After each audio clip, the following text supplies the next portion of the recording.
So, The Forever Purge is the fifth movie, and hopefully the final movie in this Purge series.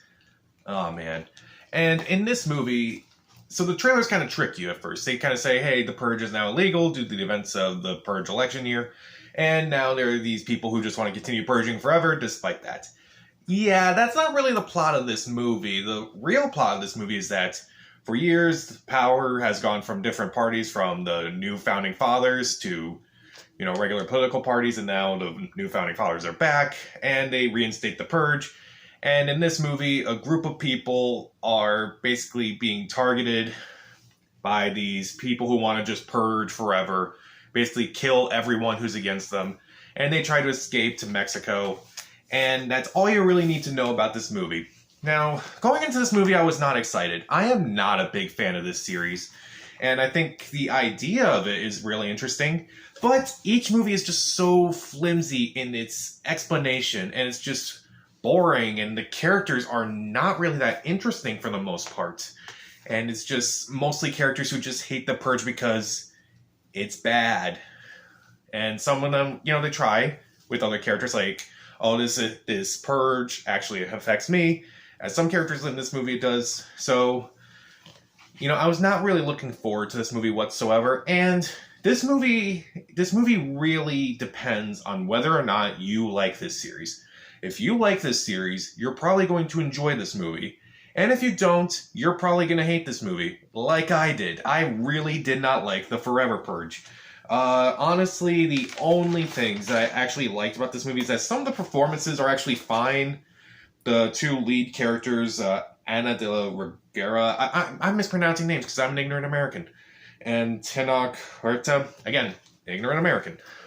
I thought they were really good as the lead. You really believe them as a couple throughout the entire movie. Also, Josh Lucas, surprisingly, is in this movie, if you don't remember him. He was in the Poseidon remake many years ago. What happened to that guy? Oh, he's in this movie, okay. He is fine.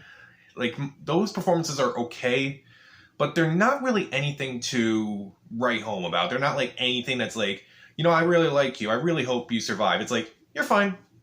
I hope you succeed. I hope you live enough, I guess. Because this movie is just so dumb. And it's, out of all 5 Purge movies, this is probably the least subtle of all of them. I don't even know how it's possible. It's the least subtle of all of them.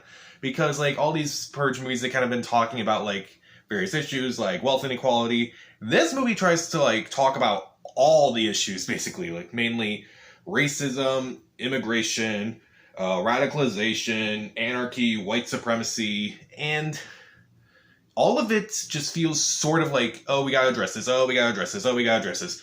And the problem is, none of it really feels like anything's really resolved by the end. It's like, hey, we addressed it, okay, we're good. That's not enough. And even the storylines in this movie, they address several storylines in this movie that just don't have any real resolution. At one point, the main female character, she's arrested along with this guy, and eventually the cop car that they're in, it gets knocked over.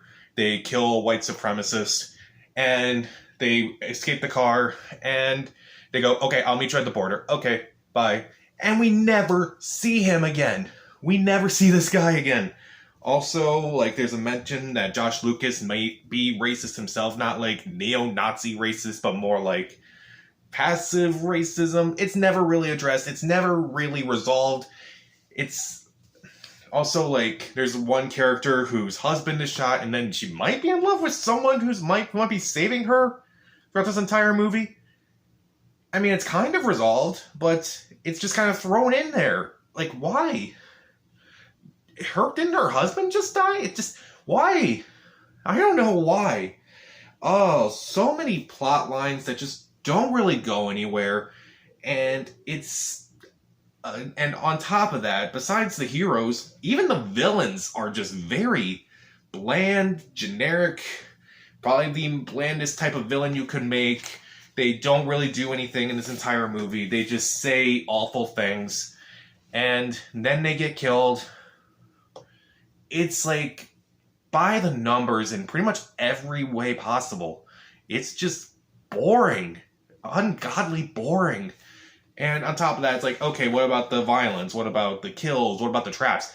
Even those aren't that interesting. Like, the kills in this movie, a lot of the time, despite its R rating, it cuts away from those moments. I don't understand why. I don't get it. Like, I really just don't get it.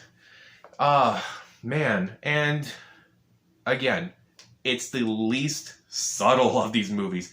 Like, every second is just, like, some sort of reference to something you kind of already know. And by the end, it's just... Basically, the end is just a warning. And, like, this movie was supposed to come out last year, but then it got delayed due to COVID and all that. But you can definitely tell this movie was supposed to be made for the 2020 election, and this movie is just out there now. It's just randomly out there because, you know, we couldn't release it last year, so let's just release it now. And it's just... It's like, its heart is in the right place. It's just, its mind is never in the right place. And I don't like these movies. I really just don't like these movies. None of the characters are interesting. The allegories are just all messed up. They try too hard in areas where they shouldn't, and they don't try hard enough in places they need to. So, the Forever Purge is just another example of one of those movies. It's just, I don't like it. I just don't like this series. I really hope this is the final Purge movie. They keep saying it is, but who knows? We might get another Purge movie at one point. I hope we don't. Stop it. Aside from, like, some performances that are okay, it's not really worth your time. Unless you like the other Purge movies, in which case, I hope you enjoy it. I didn't. I really just didn't. I'm going to give the Forever Purge 1 out of 4 stars. Skip it. So, did you see the Forever Purge? Do you actually like this series? Also, what is a really cool concept for a bad movie? Or, like, what's your favorite, or, I don't know how to phrase that. What is a movie you really liked because of the concept but hated the movie? I don't know. You get what I'm saying, no, right? Probably not. So, do you like these movies? Do you think we'll get another one? Please, God, no. Comment down below, subscribe to the channel. This is Pat, and stay safe.